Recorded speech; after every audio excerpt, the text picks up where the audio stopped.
캘리포니아는 한때 끝없는 기회와 혁신의 황금주였으나 현재는 엄연한 현실에 직면해 있습니다.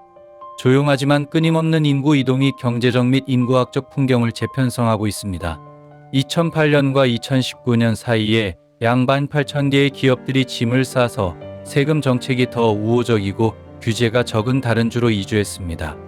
이 운동은 대이동이라 불리며 오라클과 휴렉퍼드커드와 같은 대기업들이 텍사스 오스틴과 휴스턴의 히스턴에 본사를 두기 위해 오랜 캘리포니아에서 작별을 고한 사례로 잘 알려져 있습니다. 앨런 머스크와 같은 유명 인사들조차 이 주를 떠나며 캘리포니아의 사업 환경이 지속 가능한지에 대한 의문을 제기하고 있습니다. 수년간 이 주는 기술 발전과 경제 번영의 중심지로 번창했습니다. 애플, 구글, 그리고 수많은 스타트업들이 태어난 상징적인 실리콘밸리는 한때 기업가와 투자자들에게 비교할 수 없는 매력을 제공했습니다. 그러나 점점 더 커지는 재정적 부담 속에서 캘리포니아는 서서히 경쟁력을 잃어가고 있습니다. 2019년에 캘리포니아 주의 벤처 자본 투자액은 760억 달러로 다른 주들을 제치고 최고치를 기록했습니다. 그럼에도 불구하고 이 기업들이 초기 자금을 확보하고 자립적인 상태가 되면 캘리포니아에 남아있을 이유는 크게 줄어들었습니다. 비싼 규제 체계와 치솟는 생활비는 기업들이 이 주에서 운영을 유지하는 것을 덜 매력적으로 만들었습니다. 캘리포니아의 높은 세금은 이 이주 현상의 주요 촉매제였습니다. 주의 최고 한계, 소득세율은 13.3%로 텍사스와 같은 경쟁주들의 세율을 훨씬 초과합니다. 텍사스는 임금에 대해 개인 소득세가 없기 때문입니다. 사업주와 고소득자들에게 이 숫자들은 무시할 수 없는 문제입니다. 2010년에만 1,800개의 기업이 캘리포니아를 떠났으며 대부분이 텍사스, 네바다, 애리조나, 콜로라도, 오리건, 워싱턴 등으로 이주했습니다. 이 패턴은 계속해서 가속화되었으며 특히 2020년 원격 근무가 시작된 이후 이주가 급증했습니다. 그 해에는 2,350만 명 이상이 캘리포니아를 떠났고 이는 기록된 역사상 세 번째로 큰 순이동 손실을 기록한 해였습니다. 이 대규모 이주는 단지 세금 문제만이 아닙니다. 이는 또한 생활비와 삶의 질을 균형 있게 맞추려 애쓰는 주의 현실을 반영합니다. 현재 샌프란시스코에서 단독주택의 중위 가격은 160만 달러입니다.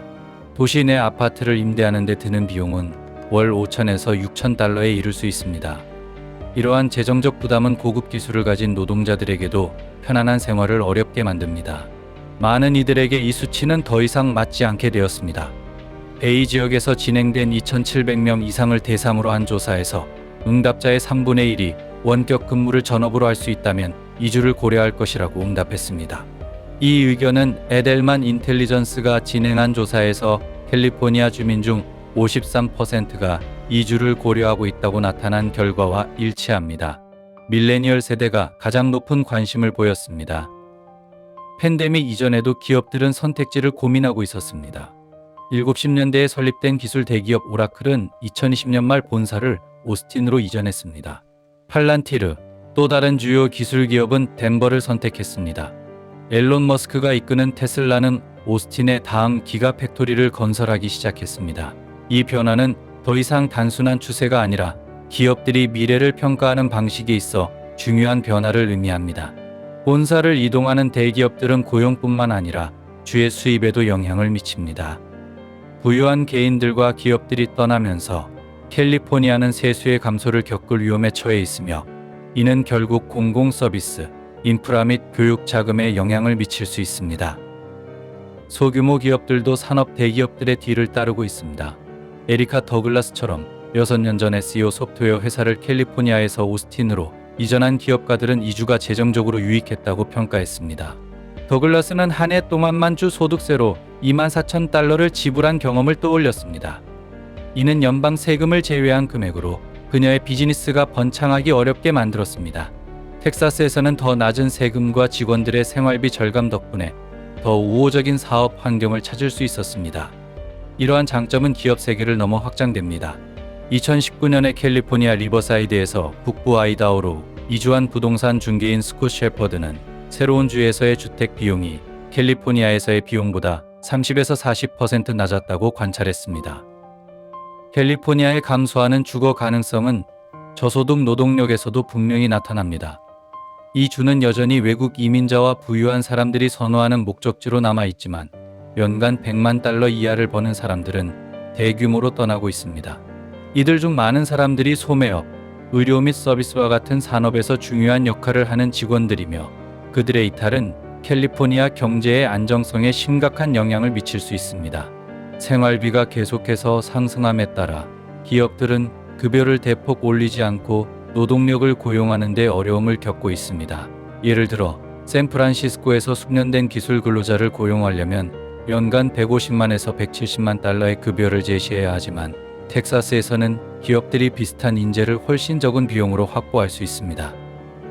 더 많은 사람들이 떠나고 있지만 캘리포니아는 여전히 세계에서 가장 강력한 기술 회사들이 있는 곳입니다. 구글과 애플과 같은 산업 대기업들은 아직 이사를 계획한다고 발표하지 않았습니다. 이들은 스탠포드 대학과 캘리포니아 대학교 버클리 캠퍼스를 포함한 지역, 대학들과의 깊은 통합 덕분에 지속적으로 우수한 인재를 확보하고 있습니다. 그러나 다른 주요 기업들의 이탈은 티핑 포인트, 중요한 변곡점에 대한 우려를 불러일으킵니다. 만약 캘리포니아가 효과적으로 새로운 기업들을 유치하지 못한 채 기업과 고소득자를 계속해서 잃게 된다면 혁신의 중심지로서의 지위를 약화시킬 위험이 있습니다. 주정부는 이러한 추세에 대응하기 위해 고성장 기업들의 세금 인센티브를 제공하는 방안을 시도했습니다. 향후 5년 동안 캘리포니아는 캘리포니아 경쟁소득세 공제 프로그램을 통해 22개 선택된 기업에 대해 3천만 달러 이상을 승인했습니다. 그러나 신청 과정은 매우 경쟁적이며 캘리포니아의 전체 세금 부담은 여전히 전국에서 가장 높은 수준에 있습니다. 샌프란시스코가 최근 시행한 과도한 CEO 세금과 같은 추가적인 규제 변화는 회사들이 본사를 유지하려는 의지를 더욱 꺾을 수 있습니다.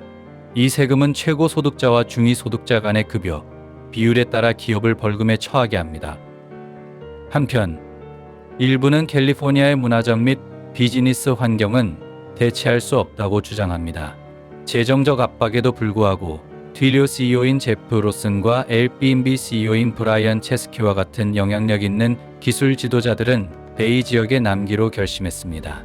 그들의 결심은 인재와의 근접성, 네트워킹 기회, 그리고 혁신 정신으로 알려진 지역에서 얻을 수 있는 무형의 이점들의 중요성을 강조합니다.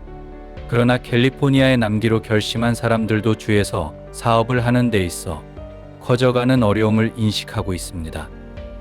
캘리포니아의 미래에 대한 불확실성은 제한된 세금 인상으로 더욱 복잡해졌습니다.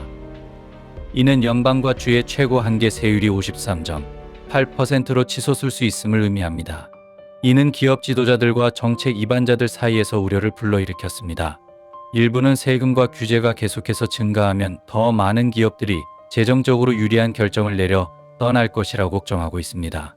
반면 다른 사람들은 캘리포니아의 경제는 너무 크고 역동적이어서 심각한 위협을 받을 수 없다고 믿고 있습니다. 한 가지는 분명합니다. 캘리포니아는 기로에 서 있습니다.